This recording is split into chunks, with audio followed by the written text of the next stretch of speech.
Hey guys, my name is Haley and it's been a while. A long time no see. I don't remember how to film anymore, so if I'm a little bit awkward, cut me some slack. It's really rainy outside, but I got a tripod and a ring light, so hopefully we'll be able to film when it's not sunny outside and not at like 10 a.m. when the sun is nice in my room. Also have to get used to the reflection on my glasses. But I thought I would talk about why I've been gone for a little while. There wasn't really a reason besides I wasn't reading back in July, I think, when it was the last time I posted a book video. And then my reading did pick up later in the year, but I didn't have any... Oh, that's what happened. My Kindle died. So I didn't have any way to show audiobooks, and I was still reading a ton of audiobooks, so I didn't really know what to do. So I just didn't film for a long time of anything that required me to hold up a picture. But I figured out editing software.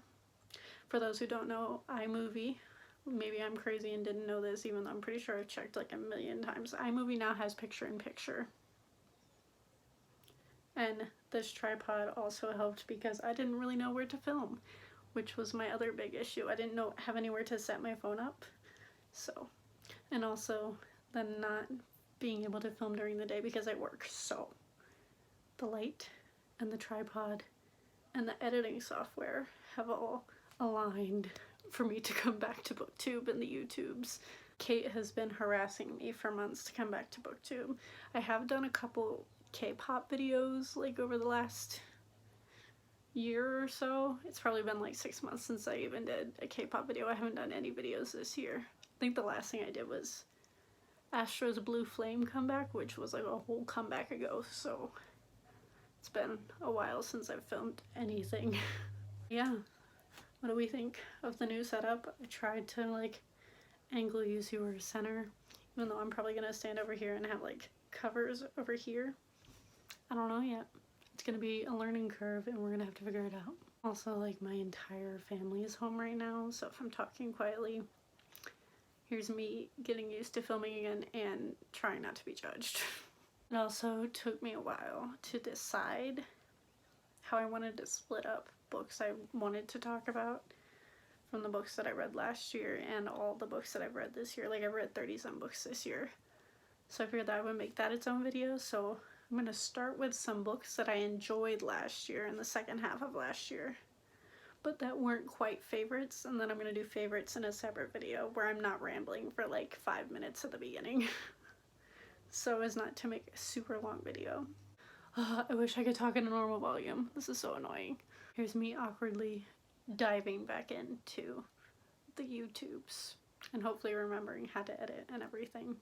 Also, I apologize if I don't have like a ton to say about some of these, especially ones that weren't favorites. Which is why I'm not doing all of the books that I read last year, because quite frankly, a lot of them I have nothing to say about. So, if they're short reviews, I read these like a year ago. So the first book I want to talk about is I Was Born for This by Alice Oseman.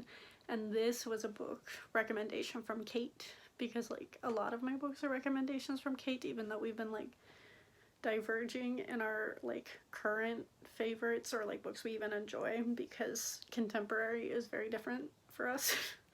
But this is a contemporary novel about a girl who flies to meet her best friend who she knows on the internet to go to a concert of a band that they both love. So if you know anything about me and Kate, that sounds very familiar. Because I actually met Kate when we went to the Astro concert last March, like in person for the first time after being friends for like almost 2 years. I don't really remember. Probably something like that. I really enjoyed this. I only gave it 4 stars because it gets really dramatic towards the ending, which I don't know what I expected.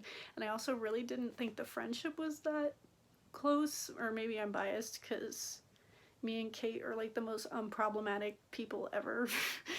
Like with each other especially, like we're really good at communicating, and I just felt like these girls were not communicating and it was really annoying to read. But yeah, I read this, I really enjoyed it. It's a contemporary I'm going to keep, and I don't keep that many contemporaries, so take that as you will. This is not about a K-pop band, I don't think, but if you do like K-pop, it's very into the fandom community, and if you are in a fandom, this will probably be a really cute read. Next up, we have The Astonishing Color of After by Emily X.R. Pan. This is magical realism, which I actually haven't read that much of. I'm too close to the camera, oh my gosh. This is magical realism. I can't talk. We've been in quarantine for 3 months and I literally do not know how to speak anymore. Anyways, this is magical realism about a girl who thinks that her mother that passed away has turned into a bird. And she keeps seeing this bird everywhere. And it's like, it definitely bends that line of contemporary and like magic. But I really enjoyed this. The writing is beautiful, and I'm not normally one for like really beautiful writing in the sense that I'm like, oh, this is so pretty. I normally don't notice writing unless it's either really bad or really, really pretty. So this fell on the latter side. And I really enjoyed this. I am going to keep it. It's also just a stunning book. Like, it's beautiful. And if this author comes out with any more books, I will definitely be reading it because her writing, again, stunning. I believe the girl is Taiwanese, so it's a lot about Taiwan and like Asian culture, so I'm always really fascinated with that type of stuff, and I really enjoyed this. Highly recommend if you are into magical realism, or if you've never tried magical realism. I think this is like a solid place to start. Could be wrong. Again, I haven't read that much magical realism, but I do read a lot of fantasy, and I've started to read a lot more contemporary, so those were the more contemporary books that I've read. So I think I'll like swing into a little bit of paranormal, what's that word? Urban fantasy, that's what it's called, and talk about the last 2 Dresden Files books that I read. The first one being Proven Guilty.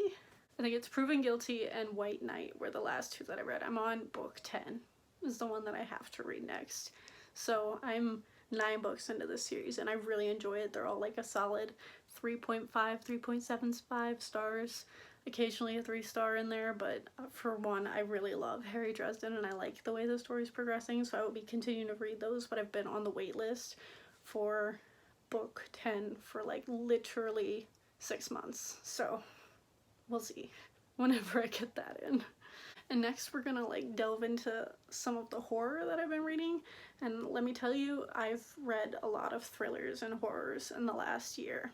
So there will be a lot of that happening in my wrap up for this year and even in my favorites for last year. So there's a spoiler unto that. But the first I'm going to talk about is The Ruins by Scott Smith. I believe it's Scott Smith. I think there's like another middle name in there and I don't remember it, but Scott Smith. And this I originally gave like 3.25, 3.5 stars, and looking back on it, or like thinking back on it, I think I gave it that because there's like some sexual content that I was not a fan of. I don't like very explicit like sexual talk in my books. It really just like irks me. So I did dock it for that, but this book has also not left my brain. So I think I'm gonna bump it up to like a 3.75, 3.5. We'll see. This one is about this like group of friends who's on vacation and they just like randomly decide to go find a friend of theirs that went out into the middle of a forest somewhere and never came back. So they get there, there's people protecting the forest, and they go in anyway. Like once they're in, they're not allowed out and the people are like keeping them in, and basically it's carnivorous plants is the idea. So it was really creepy. Some of the most creepy moments I've like read about in a while, so I would definitely recommend that if you like horror. If you don't like horror and you don't really like sexual content, maybe not, maybe like steer clear of it, but it was like right on the verge of annoying me. I almost DNF'd it, and it is a really long book. It's like 500 pages, which is really long for a horror novel. It was good. It's still in my brain. Like there's still bits and pieces of that story that is never going to leave my head because it's so creepy. And the next is a book that I'm pretty sure I saw a couple people reading it, and one of them was Jade from Bedtime Bookworm, who I really like and tend to like have very similar tastes with, and this is called House of Salt and Sorrows by Erin A. Craig. And this I was not interested in because I thought it was just like a random fantasy novel that was like YA, and I was like meh. And then I heard people start talking about it and it's like very horror leaning. And it's like a retelling of the story The 12 Dancing Princesses, which is not a story I was familiar with before reading this.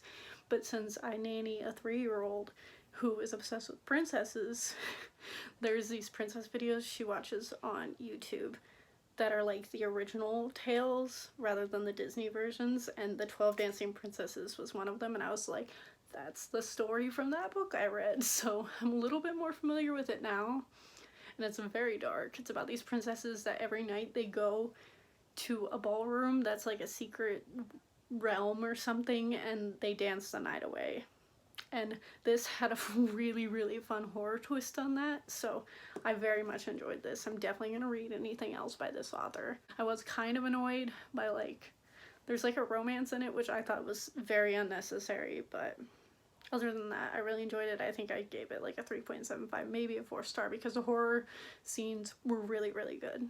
And then last, but certainly not least, I have 2 more books to talk about by the same author, who is very quickly becoming one of my favorite, like, thriller, like, sci-fi thriller, I think I would call him, authors, and that is John Mars, who I heard about from Gabby Reads here on BookTube. And I read The Passengers because the way she described that book sounded just incredible.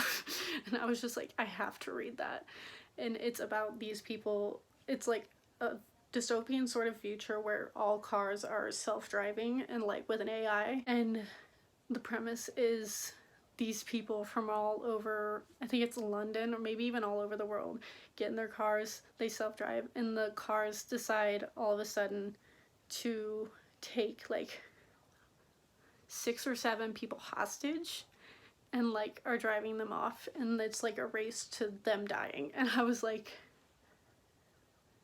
first of all, AI, sign me up. Second of all, cars is something that I'm actually like personally sort of scared of. Like, I have a lot of issues surrounding cars. So I read that one. That one was fantastic. And then I very quickly picked up another one of his books. I don't even know how many books he has. I don't think that many. He's a relatively new author, and he's like a smaller author. For some reason I thought he was very popular, but apparently not.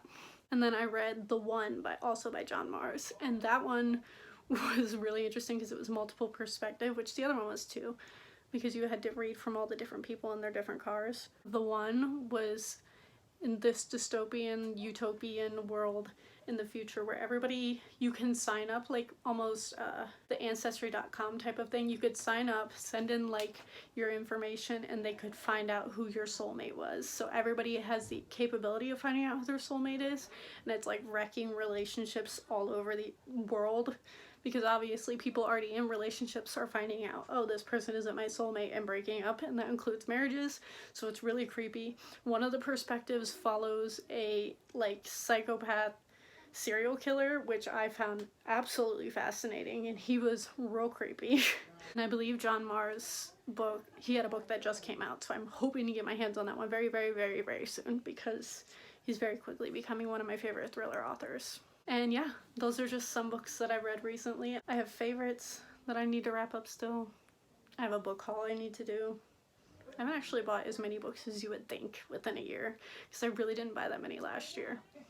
I think I might have bought more this year than I did last year, but we'll see. And yeah, I'm gonna try and get back into this BookTube game.